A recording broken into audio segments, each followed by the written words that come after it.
હવે વાત કરીશું દાહોદ જિલ્લાની ઝાલોદ નગરપાલિકાની સ્થાનિક સ્વરાજ્યની ચૂંટણીને હવે ગણતરીના દિવસો બાકી છે ત્યારે ગુજરાત ફર્સ્ટની ટીમ ગ્રાઉન્ડ પર પહોંચી હતી અને ત્યાંની જનતાનો મિજાજ જાણ્યો હતો।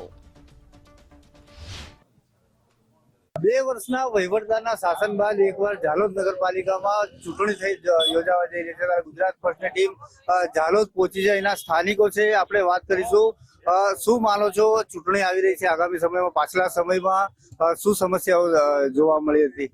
અમે નવી બોડી આવે અને તે અપેક્ષા રાખીએ છીએ કે ઝાલોદ નગરમાં સાફ સફાઈ, પાણી અને આ ગટરો ઉભરાય છે એની સફાઈગીરી સારી કરે અને નવા કાઉન્સિલરો આવે એની અમારે બહુ સમજદારીથી અમે વોટિંગ કરીશું અને ઇન્શાઅલ્લાહ નવા વોટરોને પણ છે એના લીધે નવા કાઉન્સિલરો ચૂંટીને લાવીશું અને કામગીરી સારી થાય એવી અમે અપેક્ષા રાખીએ છીએ।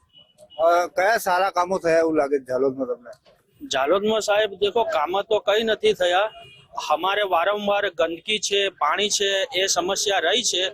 હવે લોકો એવું ઈચ્છે છે કે ખરેખર નવા ચહેરા સામે આવે અને ઝાલોદ નગરને સ્વચ્છ અને સુંદર બનાવે એવી સૌની અપેક્ષા છે। તમે શું કહેશો આ ચૂંટણીને લઈને? આ ચૂંટણીમાં એવી ચૂંટાઈને આવે તેમણે લોકોને અપેક્ષા રાખવામાં આવી છે કે વોટ નંબર બધાને સ્વચ્છ સુંદરતા ભણાવી રાખે। ખાસ અહીં બીજા પણ લોકો છે, શું કહેશો તમે? પાછલા સમયમાં કયા સારા કામ થયા એવું લાગે છે? પાછલા સમયમાં કોઈ કામગીરી દેખાતી નથી। એક રોડ ને એના ઉપર જ પાથરીને બીજું બધા કોઈ સાફ સફાઈ, ગટરની સમસ્યા છે અને મોહલ્લાઓમાં જે સાફ સફાઈ થવી જોઈએ એ નથી। હમણાં કોન્ટ્રાક્ટ બેઝ પર આવ્યા છે, એ લોકો થોડી અમુક જ ગણતરીના એરિયામાં સાફ સફાઈ કરે છે, રેગ્યુલર કોઈ છે નથી ઝાલોદ નગરમાં।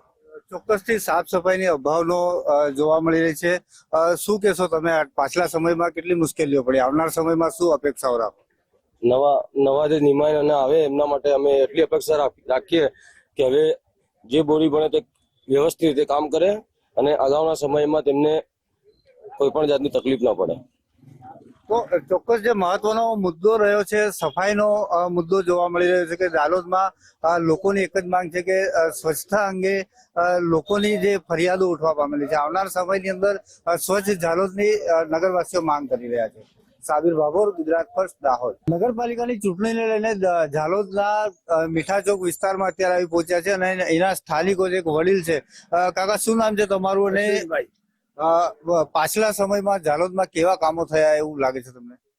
ભ્રષ્ટાચાર થયો બધો, કોઈ જગ્યાએ એવું કામ સારું કામ કર્યું જ નથી। આજે અહીં ગાડી આ અંડરગ્રાઉન્ડ ગટર છે, જાજરાની પાઇપ નાખી છે અહીં, હવે આખા બધા ઘરનું પાણી જાય અહીં। આ તમે મેઇન રસ્તામાં દેખો, 50 વખત મેં છે ને ત્યાં આપણે CBI ની તપાસમાં બી 3 અરજીઓ કરેલી છે, આટલી થોકડો હજી છે, કોઈ સાંભળતું જ નથી। અમારા મંદિર ફળિયામાં સફાઈ નથી થતી। આજે મુસલમાનો લત્તામાં હોય ને ફળ દઈને તહેવાર હોય તો 2 દાડે સફા થઈ જાય, અમારે તો અમે 50 વખત કહીએ પણ કોઈ સાંભળતું જ નથી। આજે તળાવમાં દેવો કેટલી ગંદકી છે। તો ચોક્કસ જે સફાઈનો અભાવ, ભ્રષ્ટાચારના આક્ષેપો લગાડ, કેવું શું લાગી રહ્યું છે તમને? કામકાજમાં તો સાહેબ આ રોડના ઉપર રોડ બને છે એ ખોટા બને છે, ખાલી થોડાક બનાવીને જતા રહો છે। આખો રોડ તોડો, નવેસરથી નવો બનાવો, કારણ કે ઊંચું લેવલ વધી જ રહ્યું છે, એનો કોઈ મતલબ નથી રહેતો। કારણ કે એના લેવલ ક્યારે પાણી બધું ચોખ્ખા આમ નામ વધતું જશે, લોકોના ઘરોમાં પાણી ભરાશે। આ તો આ પાણીની સમસ્યા જે છે એ 2 દિવસ આમ ટાંકીનું પ્રેશરમાં આવે એવી રીતનું કંઈક આયોજન કરે તો સારું છે પાલિકાને। આવનારી બોડીથી તમે શું અપેક્ષા રાખી? અપેક્ષા એવી રાખીએ છીએ કે રસ્તા વ્યવસ્થિત હોય ને જેટલા ગામની અંદર રસ્તા કરતા વધારે બમ્પરિયા વધી ગયા છે। ગામની અંદર સમસ્યા સૌથી મોટી એ છે કે બમ્પરો એટલા બધા વધી ગયા છે કે માણસોને 2-2 મીટર સ્ટેપ પર 4 વ્હીલર ઉભી રાખવી પડે। અને કચરાની વાત કરીએ તો આવે છે ડોર ટુ ડોર, પણ છેકથી છેક ગેસ સુધી નથી આવતા, ખાલી બૂમ મારી જતા રહે છે। અમુક જગ્યાએ જાય છે, અમુક જગ્યાએ નથી જતા।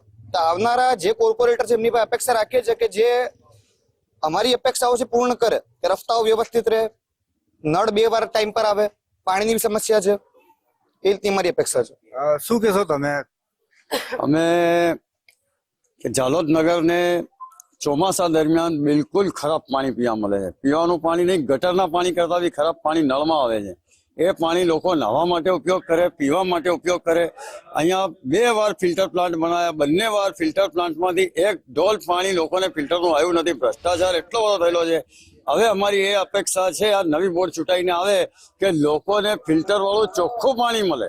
જે ગંદકી ગટર જેવું જો તમે દેખો ચોમાસામાં આવો તો તમને ખબર પડે કે આ પાણી કેવું છે. એ પાણી પીએ લોકો, એ જે નાહી શું હાથ પણ ના ધોઈ શકે એવા પાણી લોકોને પીવા માટે અને ઘરમાં નાહવા માટે આવે. તો અમારી એક જ અપેક્ષા છે, બીજું બધું તો જે કરો અમે સફાઈ જાતે કરીએ છીએ. હવે નથી આવતા તો કરવું પડે, બાકી તમે આ ઢગલા દેખાય તમારા સામે. આ ધૂળો બી તમે અહીંયા આમાં ધૂળો પડી રહે બરોબર, અને ગટરો બી સફાઈ બરોબર નહીં, તો બધું સફાઈનું કામ બરોબર થાય. હમણાં થાય છે પણ એ રેગ્યુલર નથી થતું. શું કહેશો, તમને કેવા પ્રકારના કામો થયા અને આવનાર સમયમાં શું અપેક્ષા રાખી રહ્યા છો? સૌથી પહેલા તો દરેક વ્યક્તિ કે દરેકની જરૂરિયાત નગરપાલિકા પાસે એક જ હોય, સફાઈ, પાણી અને લાઇટ.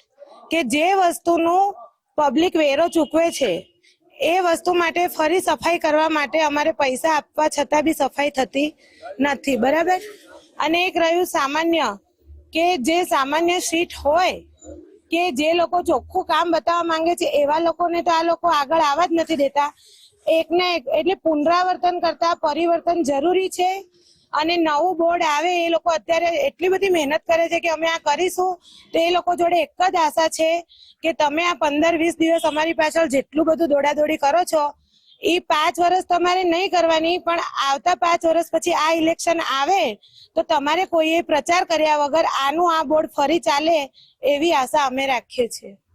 તમે શું માનશો કે કેવી સમસ્યાઓ થઈ, કયા સારા કામ થયા કે કેવી જરૂરિયાતો છે? સારા કામમાં તો જે રોડ ને બન્યા છે સારા બન્યા છે, પણ સૌથી મોટી સમસ્યા એક છે ટ્રાફિકની સમસ્યા. અહીંયા કે જ્યારે તમે બજારમાં કોઈ બી ગાડી લઈને આવો છો તો તમને ટ્રાફિકનો બહુ બધી સમસ્યાનો સામનો કરવો પડતો હોય છે. બસ સ્ટેન્ડ થી લઈને મીઠા ચોક સુધી તમને બાઇક લઈ જવી પણ કાઠી પડે છે. તો મારું માનવું એ જ છે કે જે બી નવી બોડી બને એ આ ટ્રાફિક સમસ્યાનો ઉકેલ લાવે, વેપારીને બી તકલીફ ના પડે અને ચલાવનારને બી તકલીફ ના પડે એવું કાર્યવાહી કરે એ મારું માનવું છે. તો ચોક્કસ મહત્વનો મુદ્દો સફાઈ, પાણી અને ગંદકી રહ્યો છે, અને પ્રાઇમરી ટ્રાફિકનો મુદ્દો પણ ઉઠી રહ્યો છે. એટલે ચોક્કસથી આ તમામ સમસ્યાઓનું નિવારણ થાય તેવું રહીશો માંગ કરી રહ્યા છે. સાબિર ભાભોર, ગુજરાત ફર્સ્ટ, દાહોદ. ઝાલોદ નગરપાલિકા વિસ્તારના વોર્ડ નંબર 3 વિસ્તારમાં અત્યારે ઉપસ્થિત છે અને આ સ્થાનિકો છે, આપણે જાણીશું. કાકા, ઝાલોદ નગરમાં અત્યાર સુધી કેવો વિકાસ થયો એવું લાગે છે? વિકાસ સારો થયો છે, પણ હવે મજબૂત જોઈએ માણસ કામ કરવા વાળો. અત્યાર સુધી શું સમસ્યાઓ લાગી રહી છે? સમસ્યા તો હવે ચાલતી રહે.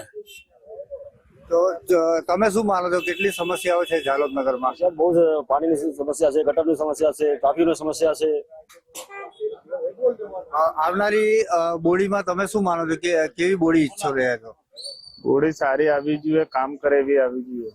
કયા પ્રકારના કામો ઈચ્છી રહ્યા છો? જેટલા ઝાલોદ નગરના કામ હોય એવા બધા કામ પૂરા થવા જોઈએ. ચોક્કસથી કામ કરે તેવી બોડીની અપેક્ષા રાખી રહ્યો. કઈ સમસ્યાઓનો સામનો કરવો પડી રહ્યો છે? ઝાલોદ નગરમાં ચૂંટણી હવે નજદીક આવી ગઈ છે. હવે અમારે એવું છે કે ઉમેદવાર સારો લાવવો પડે, કેમ કે જે ગયા ઉમેદવારો કોઈ કામ નથી કર્યું અને હવે બધા ઉમેદવારો પાછા લડવાની તૈયારી કરી રહ્યા છે. 27 ઉમેદવાર સારા મળે એવા ઝાલોદમાં અમારે જોઈએ છે. 28 ઉમેદવાર સારા મળે અમને. અત્યારે કેવી સમસ્યાઓ ઝાલોદમાં લાગી રહી છે તમને? સમસ્યા માટી બહુ ઉડે છે, ગંદકી બહુ છે, એ જ સમસ્યા છે. હમણાં તો માટી બહુ ઉડે છે. અહીંયા હમણાં રોડ બન્યો છે, જોકે ટ્રાફિક બી બહુ છે. ટ્રાફિકના બી નિયમ ઉલ્લંઘન જ છે. અહીંયા રોંગ સાઈડમાં બહુ પ્રોબ્લેમ છે. કાકા, શું લાગે છે તમને આવનારી ચૂંટણીમાં કે આગળ ચૂંટણી પછી કેવા કામો ઝાલોદમાં થવા જોઈએ? થશે તો સાહેબ, જે થવાના તો થશે જ. જો બધા કોણ કરવાના કામ તો થતું જ નથી કોઈ બી ઝાલોદ નગરમાં. અત્યાર સુધી કોઈ કામ થયા નથી એવું લાગે છે? કોઈ કામ થયા જ નથી ને. તો હવે જે નવી બોડી ચૂંટાઈને આવે એમની પાસે તમે શું અપેક્ષા રાખી રહ્યા છો? આ કામની જે અપેક્ષા રાખી રહ્યા કે કામ કરજો ભાઈ સારું. એ બીજું શું કરીએ એમને? તો મુખ્ય કઈ સમસ્યા લાગી રહી છે કાકા તમને કે ઝાલોદમાં જે પ્રાથમિક જરૂરિયાત છે કે જેને કામ થવા જ જોઈએ? રોડ, રસ્તા ને પાણી. ચોમાસામાં લાઇટ હાઇટ દરેક સાફ સફાઈ બરોબર વ્યવસ્થિત. વરસાદ પાણીની સમસ્યા, રોડની આજુબાજુ ધૂળ બધા પડી રહે છે રોજ. ટ્રાફિક બહુ થાય છે ચોક્કસ ઝાલોદમાં અત્યાર સુધી જે પ્રાથમિક સુવિધાઓ જેવી કે પાણી, વીજળી અને સફાઈનો મહત્વનો મુદ્દો રહ્યો છે, ત્યારે આવનારી ચૂંટણીમાં જે નવી બોડી ચૂંટાઈને આવે ત્યારે જે તમામ પ્રાથમિક જરૂરિયાતો નગરજનોની પૂરી કરે તેવી તમામ મતદારો અપેક્ષા રાખી રહ્યા છે.